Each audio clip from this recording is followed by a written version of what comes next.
Dr. Goguen-Locke, coaching strength and fixing injuries. Lessons from a powerlifting rehab specialist. I want to extend a sincere thank you to Dr. Goguen-Locke for taking the time to share her knowledge and experience on this episode. Her ability to bridge the gap between clinical rehabilitation and real-world strength training is exceptional, and the work she is doing to help athletes recover, rebuild, and return stronger is having a meaningful impact across the strength community.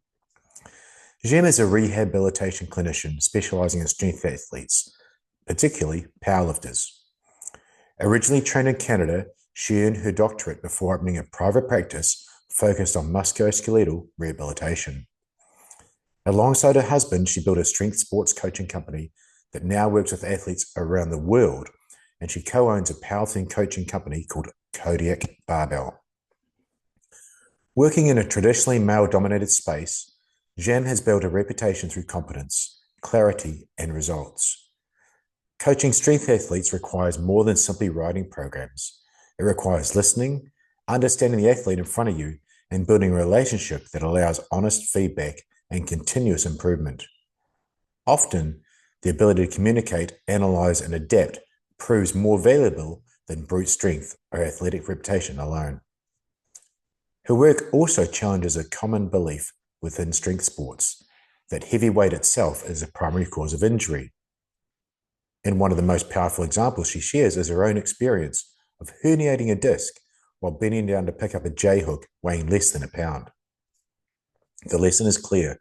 Strong people often get injured doing simple things. The problem is rarely a single lift or one moment under a heavy bar. More often, injury is a result of cumulative stress, fatigue, poor recovery, and small technical faults that build over time until the final straw breaks the system. Gem's work focuses on identifying and correcting those underlying causes. Many clinicians are not trained to rehabilitate barbell athletes, and movements like squat, bench press, and deadlift are rarely taught in medical education. As a result, athletes are often told to simply reduce load or stop training, only to return later with the exact same problem. Central to her approach is teaching athletes how to move and brace properly. Bracing, creating controlled pressure and stability through the core, protects the spine and allows force to move safely through the body. When bracing fails, stress accumulates in the wrong places and eventually becomes pain or injury. But her message extends beyond powerlifting. Learning how to brace and move efficiently is not just a gym skill, it's a life skill. Whether lifting heavy, carrying children, or performing everyday tasks, movement quality protects the body and builds long-term durability. But rehabilitation is not purely mechanical. Sleep, stress, emotional load, and recovery capacity all influence how the body responds to training. The body does not separate life stress from training stress, it simply accumulates it. Having helped over 1,000 athletes return to training, she continues to bridge the gap between medicine, strength coaching, and performance. At its core, her message is simple. Fix the cause, respect recovery, learn to brace, move well, not just in training, but for life. I'm Damien Porter, enjoy former this New Zealand episode Special as Forces much as I operator, did. subject matter You can expert, connect with Jane and the How Not to below Die guy. on And you're the listening links. to my Please click on podcast, those. Straight Talk. She's on Instagram under, it's a bit of a mouthful, this one, so get it right. Gem Goguen-Locke. Check out the links below for the correct spelling there. KodiakBarbell.com, and her online resources, rehabilitation guides, and consultations are available through her Instagram bio link. Thanks for watching. I'm Damien Porter, former New Zealand Special Forces operator, subject matter expert, and the How Not to Die guy. And you're listening to my podcast, Straight Talk Mind and Muscle. This episode is proudly sponsored by these guys, State and State for Women, because aging is inevitable, but how we age is a choice. State is the ultimate daily formula for optimal health and longevity, backed by clinically proven 100% natural ingredients that's designed to support hormone health, stress resilience, energy, and performance. And I use it every single day. And a special thanks also to my new sponsor, Michael Mason and the Mason Survival Protocol. Links to both of these are in the show notes below. Catch all my past episodes and resources in the notes as well. Thanks for watching. Now let's get into it. Welcome to the Straight Talk Mind and Muscle podcast. Welcome to my guest this morning, Dr. Goguen-Locke. Yeah, you did great. Not quite as good as the first time I practiced, but I'm getting there. Could you please say your name, because it's so much better coming from an actual French speaker? Yeah, absolutely. So my name is Dr. Goguen-Locke. Oh, beautiful. Thank you so much. You made me feel comfortable starting the show here, which is exactly why you're so successful with what you do. I love the title, Powerlifting Rehab Clinician. That's quite definitive without being descriptive in like, I'm a doctor, I'm a physical therapist, all these other titles. It's quite descriptive without being titling. Love what you do. You're a female in a really male-dominated space so far, but for the listeners, could you tell them what you do and who you work with? Absolutely. So I was originally educated in Canada. I got my doctorate there. I started private practice there. And then my husband and I started a powerlifting or strength sports company. So we own like an online coaching company, and we specifically work with athletes who have had catastrophic to minor injuries, and really recognize like a need, especially in the world of like manual therapy and rehabilitation, that these specific athletes were not being addressed. It's not something that you formally learn in school, how to rehab somebody who does a barbell squat, bench, and deadlift. So currently now I'm a clinic owner. I work in Jacksonville, Florida. And then I also own my online company doing strength sports and rehabilitation consults. Brilliant. It's amazing to me that this can be done online. I damaged my back. We were rescuing a girl out of a car crash about a year and a half ago. My full-time job as a firefighter. I interviewed Dr. Danny Antonellos, a beautiful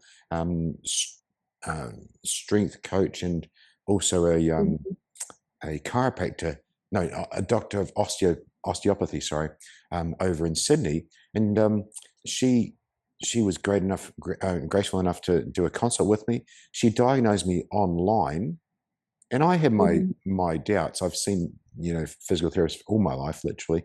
And she had the exact same diagnosis as the physio my work sent me to a couple of days later. And that was a big aha moment for me. How does this person see with the camera? And, you guys have got great eyes. And it was brilliant. And I've got to say that, and another online coach we spoke about earlier, Anya, they took me through 3 months of training. It was absolutely brilliant. Got me out of pain and got me other parts of me are quite functional up to now.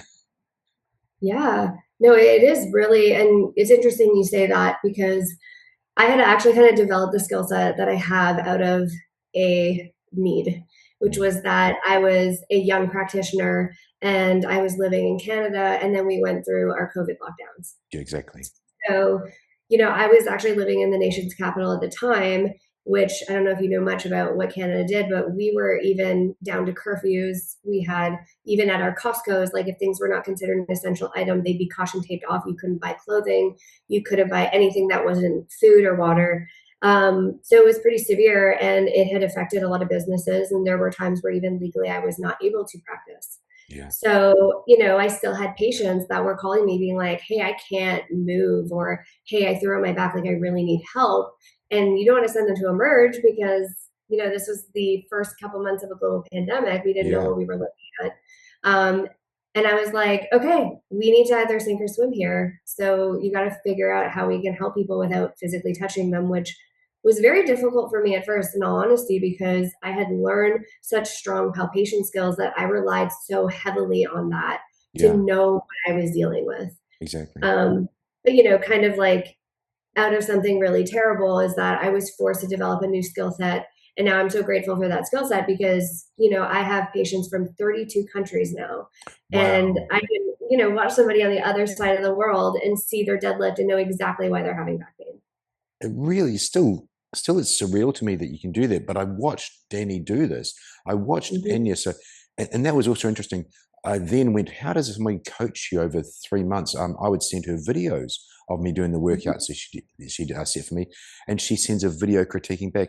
The video critiquing back was like having a PT beside me, because I was doing that exercise. I remember what it was like when I did that movement, and she fixed it up. So it's surreal, but it works. So I'm so glad that you managed to not only keep your business, because it was a dire situation, but you expanded it to, worldwide. Yeah. And honestly, it granted me the visa into the US because so many clients were from the US. So yeah, it opened up a lot of doors for my life. And I feel like, now you can help like 8 billion people versus just the people who live in your neighborhood, which is awesome. It's so crazy. On that helping, I think there's a catch line on your Instagram. Is it, I might have the numbers wrong, but helped over 1,000 powerlifters. That's some good numbers there. Yeah.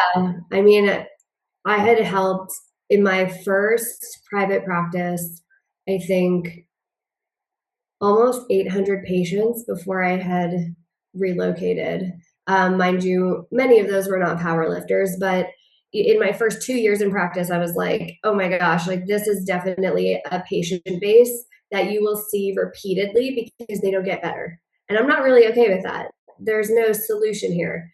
And, realizing that most practitioners don't know a lot about these types of skills, squat, bench, and deadlift, or how to coach, or how to brace, or any of the basics of those things. They were basically just told, hey, reduce what you're doing and take it easy. And I'm going to, stretch out your glute or adjust your back, and then you're going to go off and it's going to be better. But it's like, well, if you return them to the same aggravator that caused them in the first place, why would it ever get better? Exactly. So we have to change the aggravator. We have to change the cause of it, which is typically 9 times out of 10, the technique. Thank you. That's great, because that's going to segue into what's the most common sort of injuries you've seen. But first off, for the listeners, and I know and but what is a power lifter? I mean, people out there they think people lift weights in the gym and they're powerlifters. What's a powerlifter maybe versus a bodybuilder versus, say, I almost hesitated to say, but I will say it, a real athlete, like, say, in athletics, a more functional athlete. Yeah. So I would define a power lifter as somebody who specifically wants to excel in doing a max amount of weight in the barbell, squat, bench, and deadlift. Now, I work with power lifters who don't compete. That's fine. It's not for everybody. But if their objective is to put the most amount of weight on the bar for a 1 rep max in any of these 3 specific lifts, that's definitely where I excel in. And, I also work with other barbell athletes like CrossFit or strongmen or other things in that world. However, squat, bench, and deadlift are typically the 3 main, lifts that I have to rehab for people. Absolutely. And just as you said that, I'm thinking, powerlifters are really missing, even more than a bodybuilder, they're missing the twisting, they're missing the transverse plane, aren't they? Significantly. And I think especially in the USAPL, that specific federation, there's kind of like a standard status quo of how those types of athletes train. These are like tested athletes. They use the same barbell for all 3 lifts. And this specific federation, I do find that coaches in this federation all coach the same way. Oh. They all have the same type of programs, which is very squat, bench, deadlift heavy, very low accessory work, very small amounts of accessory work, but not a lot of like movement variety, not a lot of competition variations. And we know that early specificity in sport is one of the major predictors of injury. So that's kind of something that I like to kind of like educate coaches on, is using variations to expose weaknesses versus avoiding weaknesses. And then when people get back into a competition lift, their body is going to be physically prepared for that. Yes, very well said. What then, given that genre of people, do you see as the most common injury in powerlifters? Is it legs? Is it low back, neck? What's the most common injury site? So I actually wrote up, they're like rehab manuals on the 3 most common injuries that I see in powerlifting. And I was just finding, I was like, you know what? I'm seeing so many people for the same thing. I could literally fix it with my eyes closed at this point. Wow. I'm going to make these like super affordable manuals. They have 3 phases of rehab. So 3 months of rehab with 3 phases of programming as well. So understanding how to go through like a tempo variation, then through full range of motion, then to competition standard, and how to progress from being able to not lift a barbell to doing a 1 rep max. So the 3 things that I've kind of created like templated programs for, and these are, probably help 85% of people. Mind you, there's going to be some outliers because maybe the reason for their problem is not the common reason. But shoulder pain in the bench, and then low back pain in the squat and the deadlift. Because I do find that just the basics of like bracing mechanics is the cause of a lot of these issues. So even just something as simple as bracing, if we just address bracing, we would do really well. Perfect. That was a great answer, because my angle here on that topic is, why would someone that can outlift me, and can lift, I think Chris Duffin, world record powerlifter, guest on the show, he can lift, his world record is 1,000-pound deadlift for reps and 1,000-pound squat for reps. Why would someone like that can lift those huge weights get us, let's be real, get a sore back?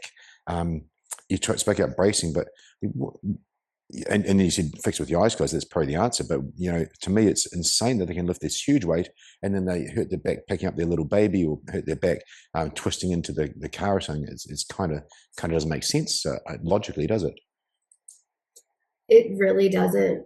But even admittedly, even though a lot of things I learned in school now I don't even agree with, a lot of things that we learn in school, especially like in the world of disc herniations, this mechanical failure is not typically one exposure that causes it. It's the straw that broke the camel's back.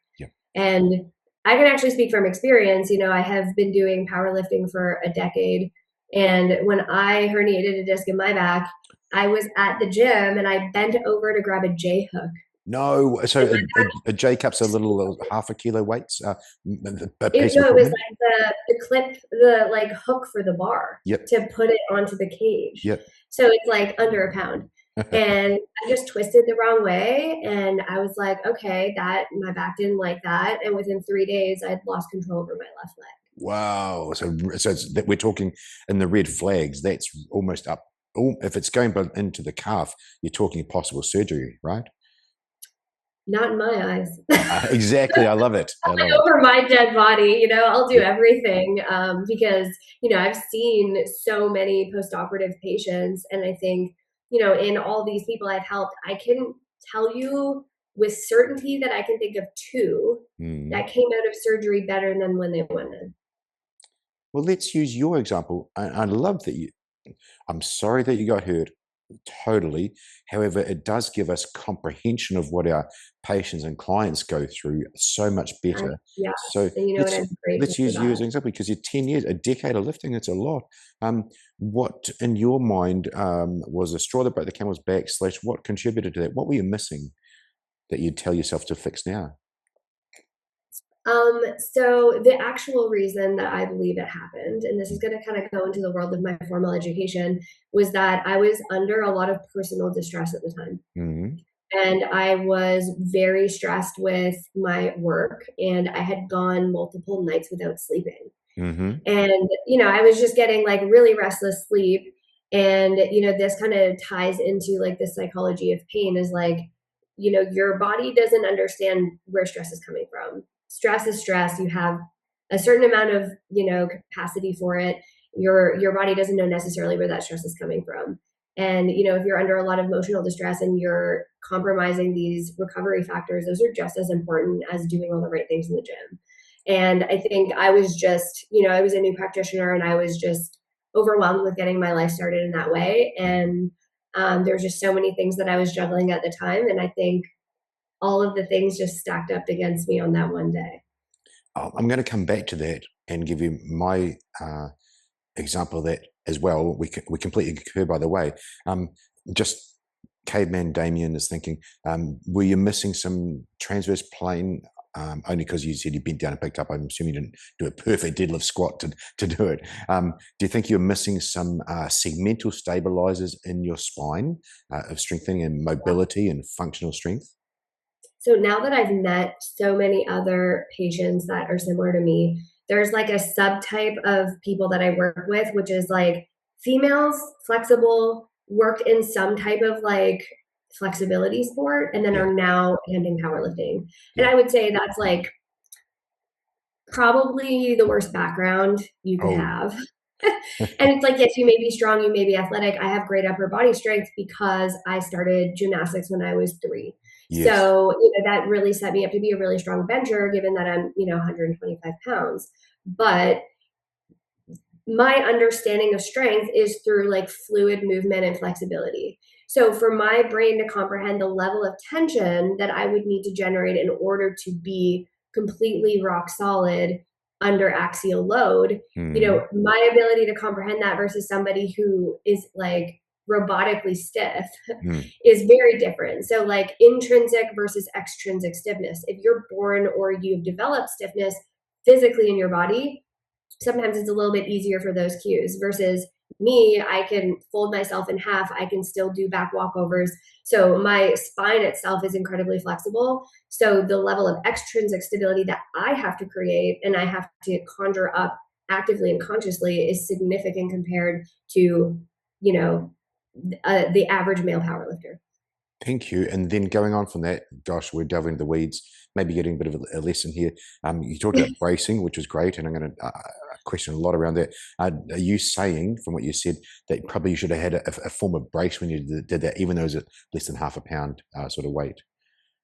Yeah, and I think like I have always just moved so fluidly, Yeah. and not that that's necessarily wrong, but like I said, if I was moving, if there was relative change in spinal position under axial load, and I had done that for years and years and years and years, then maybe one day, yeah, bending over can set it off, because I don't think I was as conscious about my brace as I am now, Yeah. because I had to learn the hard way. Hey, you're not like lifting every weight like it's your heaviest weight.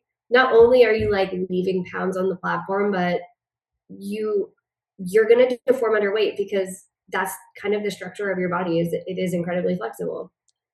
We'll come back to the bracing. Thank you for that answer. That was exactly what I thought. That everybody has to do things relative to them, and you've got to you had to brace a little bit rather than being this beautiful fluid gymnast. And I'm thinking also my sister was a ballerina, same sort of movement patterns. Yeah. My experience with lack of sleep, you said stressed and distressed, leading to lack of sleep, but let's just touch on that from a clinical point of view.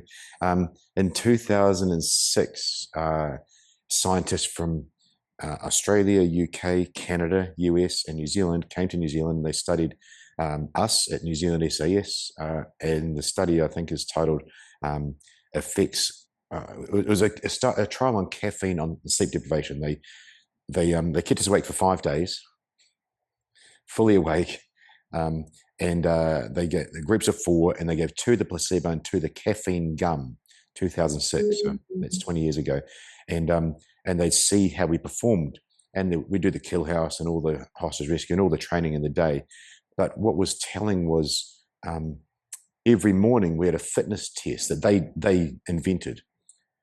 We got better and better every morning, our times, and there was some skill acquisition, and we're pretty stubborn and driven sort of men, skill acquisition in it, but we did also punch it a little bit in the fitness test. But long story short, for a few weeks after, all of us had niggly injuries because, of course, when do you grow and repair? Listeners and viewers, I know it's teaching you to suck eggs, but we grow and repair only during our sleep. We don't grow and repair while we're awake. So when you're saying distress and not sleeping well, that will degrade your body, and it degraded you to the point where you're exposed, degraded all of us to the point where we were physical specimens. We still got some overuse injuries. When I said niggly, that's sort of what I meant. Yeah. You guys have all these terms that it's just funny. You said you're from New Zealand? I sure am. I'm a New Zealander living in Australia. Oh, no way. Okay. I used to live in Australia, and I spent a month in Auckland. So absolutely. Auckland is where our base was, where our Special Forces base was in Auckland, and we had a great time there. Well, I hope you know that is like the dream location of the world. Thank you. It is home. It is always home. So yeah, there's a real world example of what you experienced, and it was a bunch of guys, and we broke down because of that sleep deprivation. So that is just absolute key. Sleep like an athlete, I think, is a quote often used. Yeah. And I mean, like, I have a really weird perception of how to help people. And I think that's just a product of like, I don't think my background is very typical for people who work with powerlifters. We do our placements and our internships in the last year of our doctorate. I didn't actually go into sports. I went into chronic pain management and pain psychology. And I really like that because my undergraduate degree was in kinesiology, health science, and like sports. And I had learned a lot about sports psychology. And once you can wrap your mind around pain is not just nociception. It's not just like the physical, transmission of pain through the nerve to your brain that says this is cut. It's the emotional appraisal of what you're feeling. That's the actual definition of pain. So, when people ask me questions like, well, how do you fix this? How do you fix that?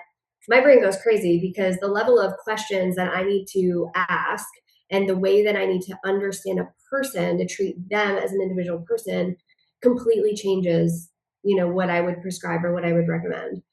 And, so a lot of people like in your line of work, for example, if you're a firefighter, it's like, you're going to have all of these like unknown variables. You're going to have variables that you can control. And those uncontrolled variables are going to be probably a bigger deal than you doing your rehab, the right 5 exercises and having like that golden ticket. Right? Because like you're a person and you're not just like this canvas that everyone can just fill out the same data for. You're going to be this completely different, setting of individual. So there's a lot of other variables that I look at, and, sleep and quality of sleep, quality of relationships, food consumption, like all those recovery markers. Those are things that like I really can't treat people in the absence of. I have to know and understand those things. That's a perfect segue. And thank you for opening up what you do. Perfect segue into what I want to touch on. And I will go on the bracing because that's going to lead into that as well.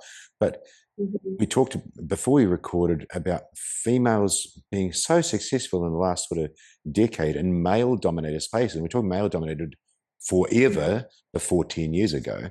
No one's going to have a female coach. No one's going to really have no sports team, no professional sports team is going to have a female physiotherapist. I'm thinking rugby because I'm a Kiwi. No powerlifter is going to have or even Olympic lifter. I'm thinking Olympics with some huge weights, the Russians and so on. They don't have female coaches. Why do you think females are so successful in male-dominated spaces lately, say maybe the last decade, or well, you can do the time frame, but they are, spoiler alert, why are females becoming so successful and so rated and so highly skilled in these previously male-dominated spaces? There's so many answers to that. Yeah. I'm like, I can see so many, qualities that women have. I think, first of all, like, that a coach is a relationship. Yes. I think women are really good at listening. You're the first person that's ever noted that on the show. Yeah. I mean, that, to me, it's like, I'm sure there's a lot of people that's like, did you do what you need to do? Yes, great. Here's the next program. Okay, awesome. Check. That's us. That's guys. And that's great, right? That works for a lot of people. And then there's people who have, more complicated psyches when it comes to training. And those people may need a little bit more support, maybe emotionally, maybe there's more questions that need to be asked. And I do think that women, like, we're pretty good at tuning into that and being intuitive with, kind of giving people the type of relationship they need to be successful. Like, I don't have the same relationship with any of my clients, right? They all need different things from me. Some guys need me to just be like, yep, do a good job. Send me, like, just push me. Some people really need to dissect it. They need to have a conversation of, why didn't this work out? What can we do differently? What did I see? What did they see? And, you just kind of have to meet people with where they're at and support them whichever way they need support. But, we kind of touched on this as well, as like females, especially in powerlifting, like, I've seen women squat, like, look at Lily Riley, look at Sarah Rainbow, like, these women are squatting more than most men. And they're kind of like showing their value of like, whatever gender, it doesn't necessarily mean that you can't be like an incredible athlete, which is, and I like powerlifting because it is a dot sport, right? There's a relativity measure there that I Yes. can really appreciate. But yeah, I mean, there's been like a lot of proof of concept. And at the same time, I think people have learned to understand that being a good athlete doesn't make you a good coach, right? Like being Yeah. really strong doesn't mean you understand relationships. Being really strong doesn't mean you understand progressive overload. Being really strong doesn't mean you know how to peak or control someone's drugs or control their nutrition. Those are not synonymous.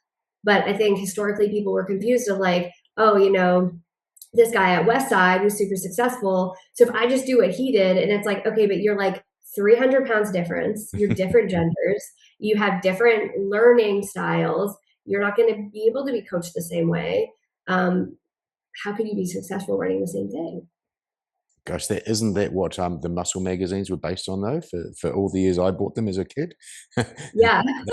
Lee Yeah, and I'm Priest. sure to work to a point, Yeah, but yeah. Lee Priest program, Arnold Schwarzenegger program. I do that, I get huge. That's what the logical male brain. Yeah, and I think totally to a point. I mean, like, again, like this is going into the specificity of each individual I've talked about before is like what a beginner powerlifter would need versus somebody who is advanced, somebody who's already total 2K.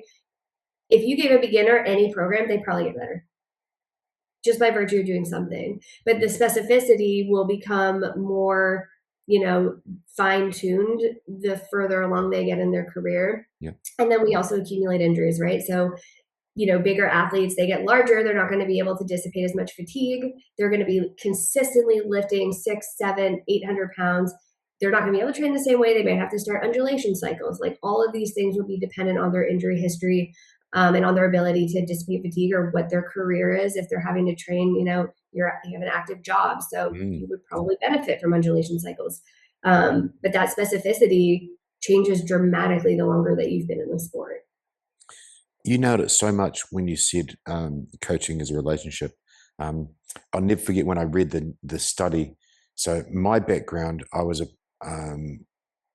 international bodybuilder in a junior class and lightweight. I was natural at 69 kilos, and I got chosen to be one of the first personal trainers in the world. So Les Mills gym in New Zealand, the chain, they started personal training. There was no personal training before. There was the big gym instructor guy, and they exported that to 142 countries. Long story short, I had no education. I was the guy that could lift the things and look the part, but no education. So I had to upskill more and more and more. And I, be a terrible young guy, young and dumb. But I was thinking I was the best, and you'd have some young blonde personal trainer beside you as well, and her clients loved her, and I was thinking they should come to me because I know more. Yeah. There's my logical caveman brain. And what I loved about this study was it showed the number one factor in success in any weight loss or gym program that was the subjects at the time was your rapport with your coach, how well you got on with them, because you'd actually trust and listen to them. And that made a lot of sense. And it's exactly what you're saying there. Coaching is a relationship. That does explain to me why females are so good in this space as well. Also to that is your level of looking at things with a brand new set of eyes. I did the Paul Chek stuff in 1998. I qualified. Paul Chek, the original sort of Swiss ball guy, core bracing guy, whatever. That was wrong. He would teach to tie a string around your belly button and suck in your belly with the transverse abdominis working. So bracing. And I just published Dr. Krista Fazio the other day talking about rib flare. Bracing, what the hell is bracing? And what have we got wrong for so many years? And why did the powerlifters need to learn it? And why did you need to do it when you picked up that little J-clip? Well, I think the simplest way that I can describe powerlifting is moving the most amount of weight with the least amount of movement. Oh, nice. So if all you need to do is flex your hip and bend your knee in order to get to a squat depth and stand back up, nothing else in your body should move. And when you look at people like Lily Riley, like Sarah Rainbow, like John Hack, all these people with like world records, you know how little they move after the bar is out of the mono? It is literally boop, boop, boom, nothing, right? And so bracing is the conscious creation of pressure in your core that allows that to happen. What a great definition. Now, how the hell do we learn that? Because I spent a lot of money, and my employers spent money sending me these courses. They're expensive courses. And I know Paul Check's made a lot of money. He's a great guy and knows a lot about exercise, fixed a lot of people, but he couldn't export it. So how do you teach someone to brace? Because you clearly do it properly if you've helped 1,000 powerlifters or more. That's a really good question. So I actually have a free program on my Instagram. It's a bracing program. It's like a prerequisite program. It's like a phase 1 thing. And it's introductory. It teaches people the basics of like, what is the diaphragm? How do you use the diaphragm to pull air into the right spots? How do you create contraction in your obliques and your lower abdomen, and, you know, the necessary prerequisites. But in terms of actually developing brace as a technique, that will be very individual, and especially if people utilize a belt. Yeah. So I think that's like a good start, is like understanding what anatomy exists there, how the anatomy exists there. Because I think a lot of people, even understanding the basics of like how we bring air into our lungs, understanding that negative pressure system. A lot of people don't understand that the diaphragm descends as we breathe in. Most people think the diaphragm goes up as we breathe in, unless you've been formally trained in anatomy. So understanding the basics of that and understanding how to pull air with that muscle is very helpful. And then if you can create rigidity in all those muscles and contract those muscles, then putting it together, again, is like the coaching element, which I think people really overpay for products and underpay for service. Because I think the service of like having somebody actually teach you something and walk you through and coach you something is absolutely worth its weight in gold. And I would have had a coach a million years ago had I known how much success I would have had with a coach in the last, 4 years. I completely agree. I was very stubborn for years, going, I don't need a coach and so on. But, I had massive gaps in my functional strength. And they bite you in the bum. And when you get hurt, you pay. When you're hurt, I'm sure I've been that guy, would just pay any amount of money to you to go, please fix me. Tell me. Yeah. And it's a hard conversation to be like, hey, you just need a coach. Yeah. And a lot of times I see people and it's like, nothing's actually wrong with your body. You're just not using it right. What a great way of saying it. That begs the question. The classic thing, you see a baby squat and that it's all perfect, like in the textbooks, a little bit, somewhat. But I think I did, but did we train ourselves incorrectly and train ourselves out of correct human movement? Babies and toddlers, they run quite well. They squat quite well. Do we train ourselves out of that? Do we know how to brace? We're talking about bracing now, I guess. Do we know how to do that properly back in the day? And we just screw things up with our sport or our incorrect training? Or is it something that actually needs to be taught a little bit like writing and language and so on? I think I actually don't have a formal answer for you. Yeah. And I would love to look into that because that's a really interesting thought. But if I were to give my best guess, I would say that when you're developing, one of the most like rudimentary neurological inputs that we get just as living creatures is vibration. That's like the first ever sensory, input that any living creature's ever had. So if you dissect the nervous systems of every type of living, any multicellular organism, they'll have a track for specifically transferring information by vibration. So vibration sense is kind of like our most basic and our most rudimentary, where like if you were to have a child who was deaf or couldn't see or any of these variables, didn't have access to that input, they would have vibration. So a lot of times when we look at the development of babies, they're always interpreting what they're feeling in their feet.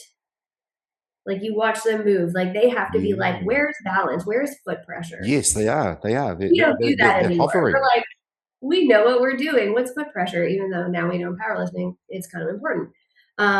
So, they're developing that coordination. And so they're constantly, focusing on that because otherwise they just fall right over. I don't think babies are necessarily good at bracing though, because I don't think they could perform it under load. Yeah, absolutely. There's no... Right? They have the mobility and the basic motor patterns based on them actually interpreting stimuli, which we kind of unlearn, especially you can go into this for 10 hours, but just wearing shoes has forced us to interpret so much less input, physically. And just wearing shoes throughout, human history has changed the way that we interpret stimuli. Very much But so. babies, they're feeling everything because they have to. They are. When you said that, I remember my boy, and still do it now.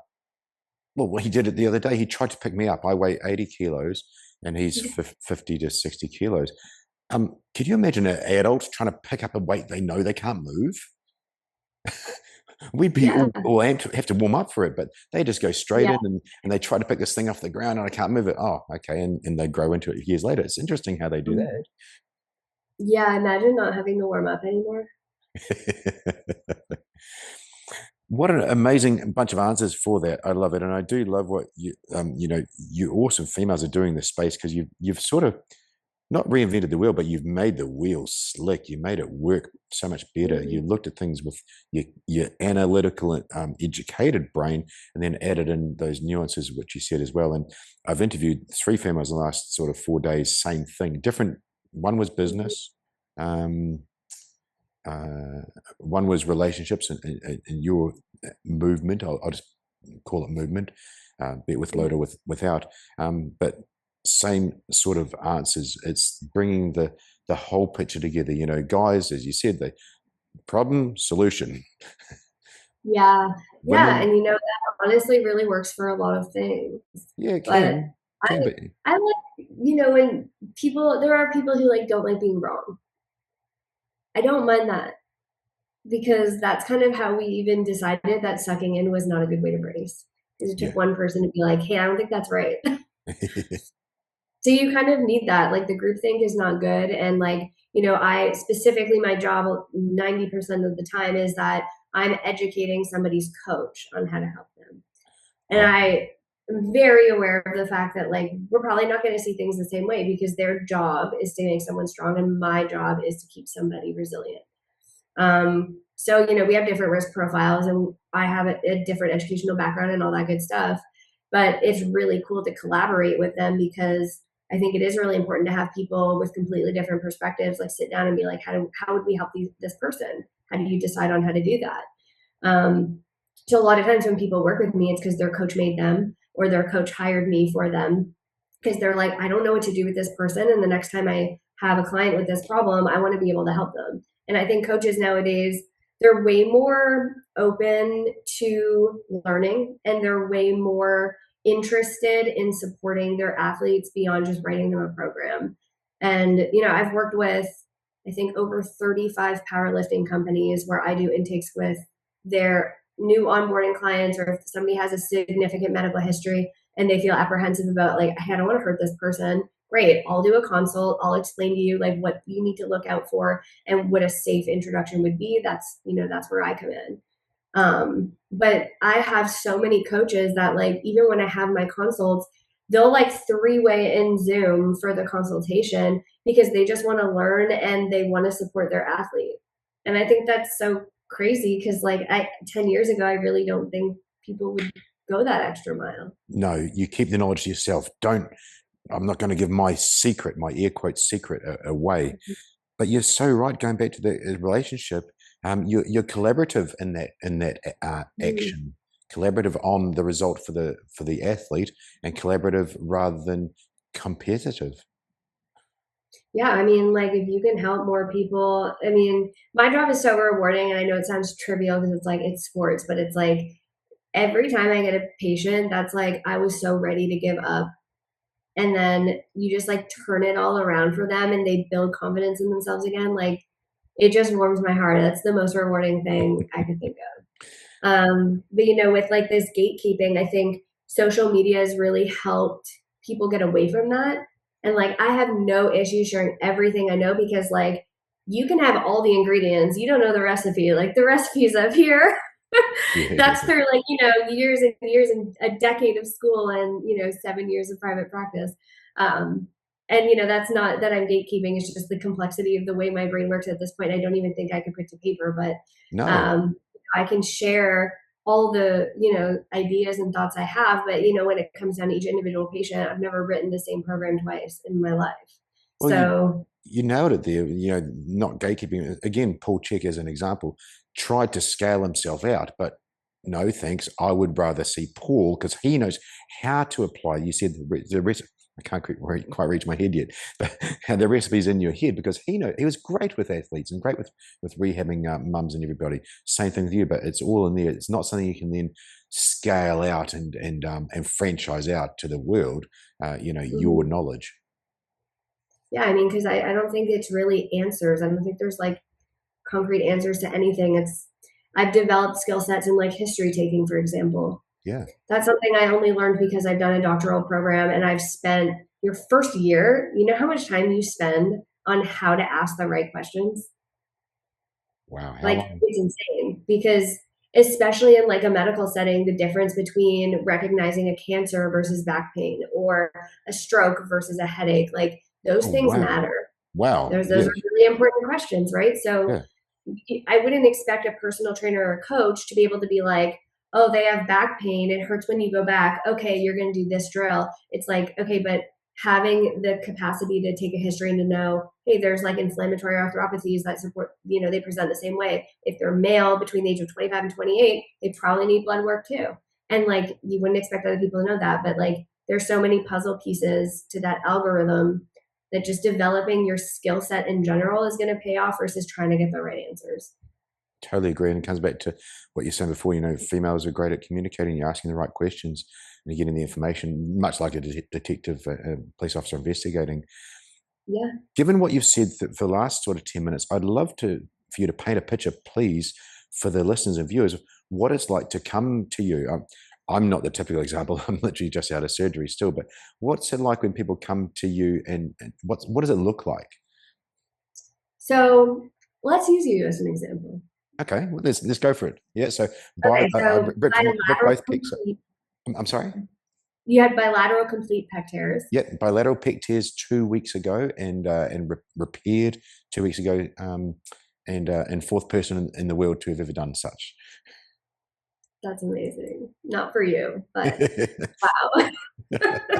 Okay, so I've had people almost exactly in your position contact me at this stage, and they go, what do I do? I was supposed to hit a PR this year. I was supposed to hit this total. What am I going to do? So when people come to me, like I said, usually it's virtual, just given the nature of powerlifting and being all over the world. First thing we do is have a history, have a talk about what's going on. Yeah. Understanding like you, for example, like what type of training did you do prior to this? So I was doing high rep training, around 20 reps, and about every fourth week I'd still do some heavy being at 120, 130 bench and relatively sort of 2 to 3 rep max in most of my lifts, but generally hypertrophy training and some good rotational training. So I've been lifting weights about 6 days a week, running twice a week, and what I think I might have been missing was some tendon training. I wasn't doing much isometric work. So I was strength training 6 times a week, and the reps were really around 20 high volume sets. And then I'd test my strength every 3 or 4 weeks. Okay, so are you using free weights or mostly machines? Majority, 80-90% free weights. Okay, so you are hands in all the buckets. And you mentioned bench press, so my assumption is that you want to get back to being able to do a barbell bench. Yeah, I mean, honestly, I was thinking about it last night. Somebody said something, but I'm literally afraid, in emotion. Could I do a bench press again, and could I get close to that weight, or is that weight gone for me? Eva, I'd like to be able to do bench press. Don't have to though to still do my job, but I'd like to. Mm-hmm. And what type of construction did you have? Did you have an anchor, or was it a biologic anchor? Yeah, great question. So 3 holes, anchors in the left, and sutured there, and he did buttons on the right as well. Okay, so you did get buttons. Yeah, so anchor and button. Want to know the best part about that? Oh yes, please. It's going to be stronger. Wow, that's a good thing. So what are buttons? I'm intrigued. So what they'll do is they'll physically drill through your bone, and then typically now they're utilizing titanium metal, but it's like a literal button. and it'll be attached to the sutures, and they will thread your tendon through, and there'll be a button on the other side. So there's no way that you can tear that thing. Oh, so that's why that one hurts now and this one doesn't. This one's just sitting against the bone waiting to knit, and this is buttoned in. Yeah.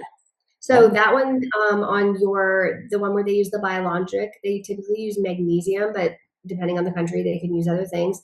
That will naturally resorb in your system after about 5 years. So it will just become part of you. With the other side, with the button, the reason why it's going to be painful for about 6 to 8 weeks is because that's the natural timeline for the healing of the bone. And they did have to drill through your bone in order to make that. But that will be your bulletproof side, which is great because I'm guessing you're right-handed. That's correct. Sweet. Okay, well, that's awesome. So there's multiple steps that we need to take. So first, you're going to have to go through the normal PT stuff, which there is a natural timeline that nobody can speed up that your body's structures take to heal. So bone takes different time than muscle, takes different time than tendon. So at the very least with your buttons, you're going to want to make sure that bone has fully formed a callus, which is typically 6 to 8 weeks. So you can move around and you can do some stabilizing exercises, but you don't want to actually directly work through the pec too much until that bone has fully formed, just so that you're not having constant like aggravations in that new callus formation. And then with your other side, probably a slightly different timeline in terms of when you could load the tendon. It might be a little bit longer, but I have actually heard reports from people that they find the biologic anchors, they can load it faster, even though that's not what the surgeon would recommend. I understand. Yep. So there'll be some light contractions to start, like pumps that you just want to get your muscle turned back online is kind of how I say it. And then there's going to be a point where it's usually around the 12-week mark where we have PTs over. You probably can move fully, probably back to relatively full range of motion, not in too much pain. But then you're like, okay, well, now what? Yeah. Right? Yeah, do you just go back to the bench? Do you just add 5 pounds a week? What do you do now? It's exactly where the big question: where do you scale? Where do you scale me? And what are you looking to? And I'm thinking it's a dangerous period too. I'm feeling okay, but I haven't lifted that weight, so that's a time when things could go awry as well. Yeah, and so there's like lots of different systems that I implement. Again, I don't know exactly what you're going to look like at that time, but some people have more restrictions with load. Some people have more restrictions with range. So you would kind of want to ease into the one that the patient is dealing with, but you would want to expose the pec to full range of motion. So one for you that I really like to do is called a sternal cable press around. It's a little bit more stable than doing a pec fly. When you're all the way out here, not a lot of stability. With the elbow tucked, it's a little bit nicer. So you go into all the way back into shoulder extension and then across the body with a cable tethered behind you. Yep. That's a really good one that you can do just to get reps in, just to get a pump into your pec, because you do want to expose the pec to full range of motion as soon as you can, because you don't want to be limited in that shoulder extension for the bench press, because this is going to be the most vulnerable position when you get back to training. Yeah. So there's going to be this, pec stuff. Then there's going to be the shoulder stability stuff, because we have to remember the pec is an anterior shoulder stabilizer. Exactly. And if we want to be proficient in the bench press, we're going to have to use a lot of our back muscles to stabilize our shoulder blade, because those are going to be really big primary movers. You're going to get a lot out of investing in stability in those muscles. So depending on how your shoulder blade moves and what type of function you have going on, we would want to be doing a lot of back work to prepare you for the bench press. So we have the pec rehab, we have the back preparation for the bench, and then now we have to figure out how do we program your bench. Exactly, yeah. And again, most people start with tempo to a block, and then you can either reduce the range of, or increase range of motion, or increase the speed depending on where that patient's suffering. That's beautiful. Thank you. Great example of finding out where I'm at, the patient's at, and more importantly, give me confidence in your explanation, which is what a real world example of what we've spoken about. I feel confident you're answering my questions almost ahead of them and explaining it, because when my comprehension is there, I trust you. I trust that process. I understand all the nuances of that process, and we can work together rather than me not quite getting it and doing something wrong, or not quite getting it and not quite got the trust there. So there's a lot that you did there, listeners and viewers, a lot that James did, and it was absolutely brilliant. It felt great. Yeah, and I mean, like that's like, I mean, my general framework when I think about all the pec tears I've worked with and got back benching. Some people have to adopt something called a broke wrist bench. You don't necessarily have to, but I would say a lot of my heavyweight guys, they do adopt this specific technique in bench because it deprioritizes the pec in the bench press and increases the utilization of your tricep. So they just may find that, hey, I don't feel super confident doing a very pec heavy bench, but if I cock my wrist back and hold the bar a certain way, then I feel a lot more stable. So I do notice a lot of those guys end up kind of adopting that. So again, like coming to the coaching, it's like that's a framework. What I end up actually implementing will be completely based off of our daily communication. So with my clients, I'd write them up rehab programs. If they do have a coach, what I also do is I send their coach the report. And then usually I get on the phone with their coach and say like, hey, these are all the details, but I'm just going to tell you, these are the things I'm worried about. This is what I want you to focus on. What do you think about implementing this? What do you think about implementing that? Because they would also have a relationship with the client. They would also know things that the client would likely benefit better from just having a working relationship in the past. And then I get, like you mentioned, I get my clients to film everything. And it's amazing how much better people do when they film their rehab, because your rehab is literally just an amalgamation of everything that you suck at. That's all it is. So Everything that you suck at. Yeah, it's like we feel so confident. It's like they're going to give me this program and I'm just going to do it and everything's going to get fixed. It's like, what makes you think you're even going to be good at the program? Because usually the first round and battery of exercises people send back to me, I've got like 15 corrections. And that's nothing against the patient. That is the idea, right? We are trying to show the body things that it can't do, and we're going to make it do it. What a great perspective. Because for me, it would be an absolute failure because I want to get everything right. I'm not a perfectionist, but my jobs require you to do it quite well. But what a great perspective of it. Hey, I want to see what you're the worst at, and there's going to be lots to fix, and then we're just going to work on those. Yeah, and it's usually like the simplest things that can make a difference. In powerlifting, one of the biggest things I see is nobody has adductor strength. And then I'm like, wow, you deadlifted 700 pounds without training your adductors. Imagine how much you're going to be able to lift when you do. Wow, so true. I've had this question through half the show, and now I understand how to ask it. Because you mentioned strongmen, and I keep thinking about Eddie Hall. What an amazing athlete that he got a world record in a CrossFit thing. I think it was clean and press. A strongman who's got no fitness, and he smashed this. I would suggest that a strongman does have to have those accessory muscles, and I know they train them, are trained, and they are better than a powerlifter at movements. So maybe if a powerlifter trained a bit more like a more rounded athlete, they would have much better result. Yeah, and that again, saying, the early specificity of sport is actually not a good thing for athletes. And a lot of athletes, they start in tested federations, and a lot of those coaches coach in a very similar way, which is competition squat, competition bend, competition deadlift, and 3 accessories. It's like there's no movement variety there. And yeah, in strongman, I'm like, that's all it is movement variety. And I think that's really cool. In powerlifting, we get so like detailed, right? It's like the bench doesn't feel right, the shirt's sitting in the wrong spot, like, and I can tell when I have one detail off in my bench, and I'm like, this is neurotic at this point. But because we're so dialed in to being amazing at one very specific thing, it kind of becomes this like everything has to be perfect. Whereas in strongman, it's like just send it and go, like just give it 100%. And I really admire that. And what you've been saying through this whole show isn't just relative to powerlifters or huge strength athletes. It's relative to mums for bracings, relative to the gymnast in front of me that lifted a little J cup. And it's relative to kids, so therefore parents, that sports specificity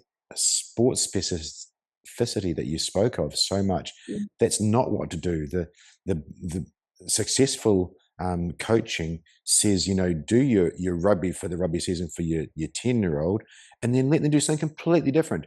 Don't have them doing an off season, and so on and so on. Not only injury risk, but it's physically impossible, according to the head of Australian Institute of Sport, physically impossible before the age of 11 to guess or to know which sport they'll be excelling at in the Olympics.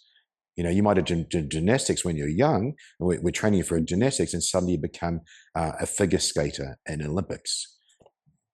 Yeah. That's really cool though. And I would believe that, because they're still they're growing so fast and they're so kind of uncoordinated at that age. But it's cool because when you invest in kids to have this, non-sport specificity and having this ability to pivot into different types of modes, that's going to really open up a lot of doors. Because it's a lot of kids, I can tell an adult if they've done gymnastics just by how they move. I can tell if they've done gymnastics. Yeah. So a lot of these motor patterns you keep forever. And I've always said to myself, I started powerlifting when I was 22 or 23. If only when I was 15, when I started in the gym, somebody taught me how to brace and got a barbell on my back. You've now got the last segue that I want to do perfectly. We're thinking the same page. For the parents out there, what advice would you give for their kids to be exposed to sport-wise? I can give one example for my boy. Just as a boy growing into an adult, it's actually relevant of sex, boy or girl. I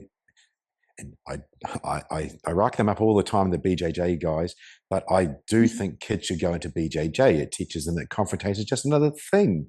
It's you're going to cry, and it gives you resilience, a bunch of different things, and then maybe do some of my self-defense stuff later on. But I love jiu-jitsu for growing kids into little adults as a more a mental thing. I've seen them go that way. But for the body, what would some sports that you'd throw out there you think would be good for parents to consider for their kids, that they didn't do what you did or didn't do what somebody else has done? I'm so biased because of course I'm going to say gymnastics, because body spatial awareness is really cool. But I also did more cardiovascular sports. And I think especially when I was a kid, that generation, it was considered, it's funny, they actually recently reevaluated this sentiment, which was that children should not ever strength train because it would damage the growth plates in their bones. That's what I was taught years ago, but I was also taught the sacroiliac joint was an movable joint in the anatomy book. So we've moved on from then. Yeah. So, that has recently been modified in the orthopedic journals, the standards of practice, that it is safe to an extent to expose children to resistance training. So it's really tough to say, because anything I've been certain of a decade ago, I've been proven wrong of now. And we just kind of have to roll with doing the best that we can with the evidence we have, which, we're probably going to be proven wrong at some point in time. But as of right now, I think teaching your kids the basics of even weightlifting would be amazing. And now, I would say prioritize play.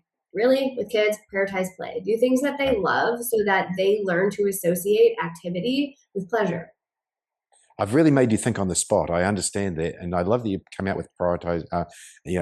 Treat it as play, prioritize play, and gymnastics is play. Let's be real. Until you get into the hard work, it's so fun. And so is BJJ. I'm not BJJ biased, clearly, but those are play things, and exposing them to those different things through the seasons would be a great idea.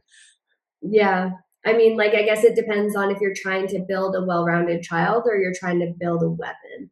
Yeah. So, I mean, there might be things that I do if I'm I want my kid to be the next, pro football player, and things I do if I'd be I just want them to have every possible, opportunity if it's what they choose to do, And again, I always go back to the psychology, because I do really like martial arts for that, is that they develop this psychological toughness.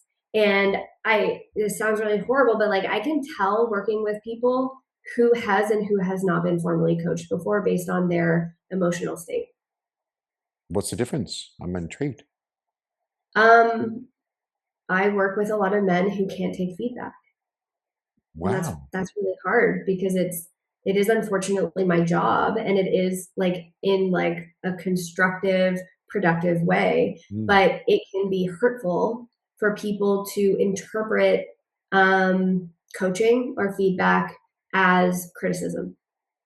soft is the word that comes to mind for me. Yeah, and I'm like, but the thing is, I can appreciate that if they've never been exposed to it, and the Exactly. only time that they were corrected was when they were being reprimanded. Exactly. Yeah, of course. They would have to bring back all those things that those feelings and emotions that you felt because you were not good enough or doing it wrong. Yeah, so I think putting kids in a position where they have to get, productive. It obviously has to be respectful and productive, but getting feedback and seeing feedback is like, oh, good. Like I did something. They've identified something wrong I've done, which means if I just work on that thing, I'm gonna get better. Like that's a good thing, right? Yeah. But like learning to see it that way, and I struggled with that myself even when I started getting coached, mostly because my husband was coaching me. So I was like, why do you hate me? Wouldn't recommend it to anybody. But yeah, it's just like learning that like getting feedback about doing things wrong is ultimately a great productive thing. I love that. I love you Yeah, identified that too.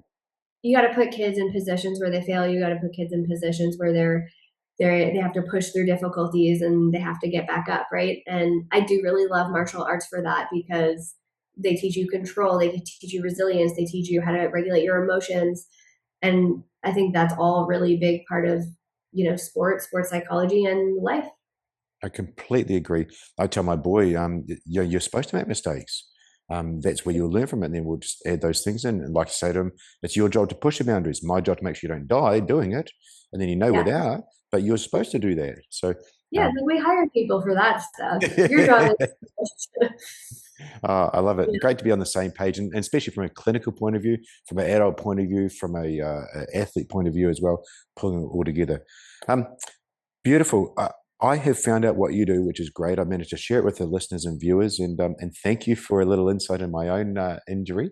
Um, Yeah. as well, I think I might have to hire you when I'm a few more weeks out. I think that'd be a good Hey, I would idea. love to help you any way I can. Oh, it's been amazing chatting with you. So we have narrated show notes right at the start and clickable show notes. You can click on all the links. But listening now, where's the best place to that listeners and viewers can go and find out more about you and go and get a consultation with you? Yeah, I mean, I would say the best option would probably be Instagram because that is where I, give out my ingredients list. I'm definitely don't gatekeep anything on that. So I think it's good to just get a sense of my perspective on things and to see if we'd be a good match because people go on there and they're like, oh, that's what I'm looking for. Yeah. So on my Instagram, I do have a bio link. I do have my templated rehab programs. I have my free bracing program. I also have a free program on how to prepare your shoulder for the low bar squat. And then I also have my links to book in if you do have a specific problem that you want a tailored solution for. I love that you got those. I went through those last week when we were getting ready for this show. And they're absolutely brilliant, really well set out. Some people, you get paralysis by analysis, they give you too much information, but for me, you pitched it just at the right level. So I love that you got that, and I do encourage the listeners and viewers to look at those. I mean, free content is always amazing. Yeah, absolutely. I try to keep it as bite-sized as possible. You speak my language. It's been lovely having you on. Thank you so much for sharing what you do, and congratulations on such a successful business out of adversity and moving to Jacksonville and be able to reach and help so many people. So thank you so much. It's been absolutely amazing to chat with you. Yeah, amazing. Well, thank you so much for having me. Oh, pleasure. Okay, I'll hit pause. We have a quick chat. Thanks for watching. I'm Damien Porter, former New Zealand Special Forces operator and former Australian police officer, and your podcast host. Please check out my new project at hownottoDieGuy.com, where I teach everything you need to know to both males and females, at-risk populations, schools, kids, and the elderly for self-defense, situational awareness, and all-round skills that every good person should know. Thanks for watching.